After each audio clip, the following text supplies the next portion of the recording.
At the stroke of the midnight hour, when the world sleeps, India will awake to life and freedom.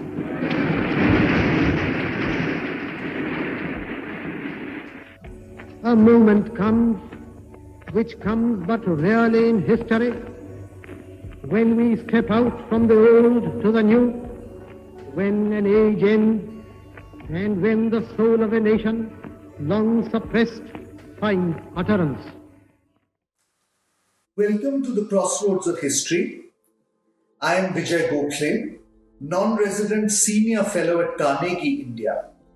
My new book is titled Crosswinds, Nehru, Zhou and the Anglo-American Competition over China.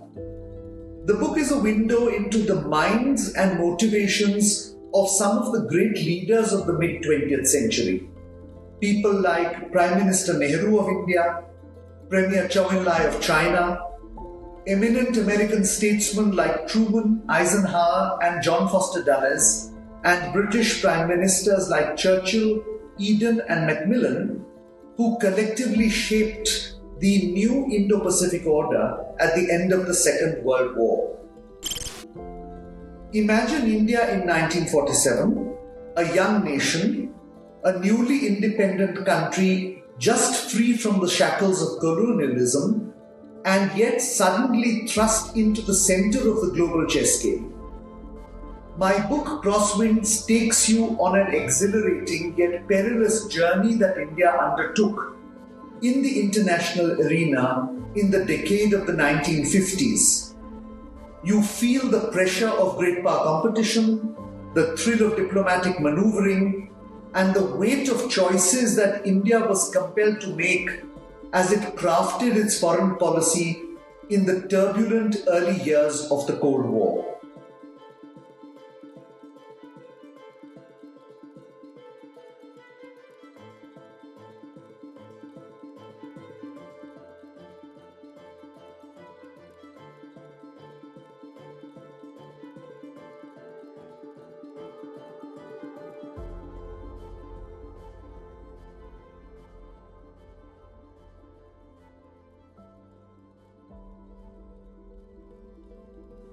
Their generous words affirm the book's significance and relevance in understanding the foundations of today's Indo-Pacific order.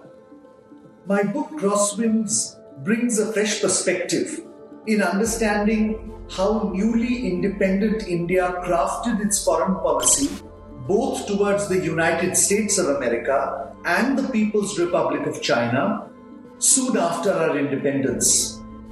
It also explores how India's interaction with both these countries was guided both by strategic insight as well as by the personal beliefs and motivations of India's leadership.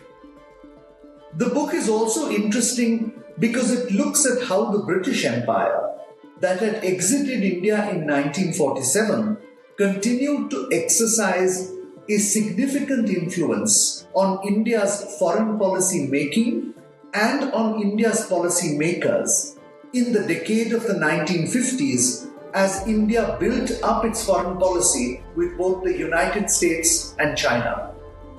And the book does so by delving into the national archives of three countries in order to unearth stories that go beyond the official narratives. So the book contains some interesting details on the negotiations between the four parties. It also has engaging anecdotes about interactions between world leaders.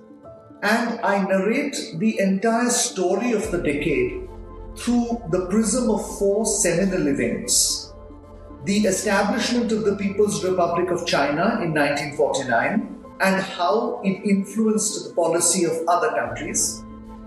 The Geneva Conference in 1954, which was intended to settle the Indo-China question and bring peace and stability in Southeast Asia.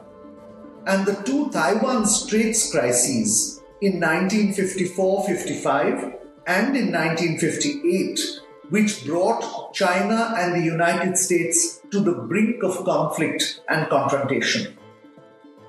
In my book, you can sense the depth of mistrust and suspicion as the four countries engage in discussion in meeting rooms to resolve the big questions in the Indo-Pacific. And you can almost feel the adrenaline pumping action that takes place, particularly on the Taiwan question, both in the conference room and on the high seas. My book is history that you can feel, you can see, and you can taste.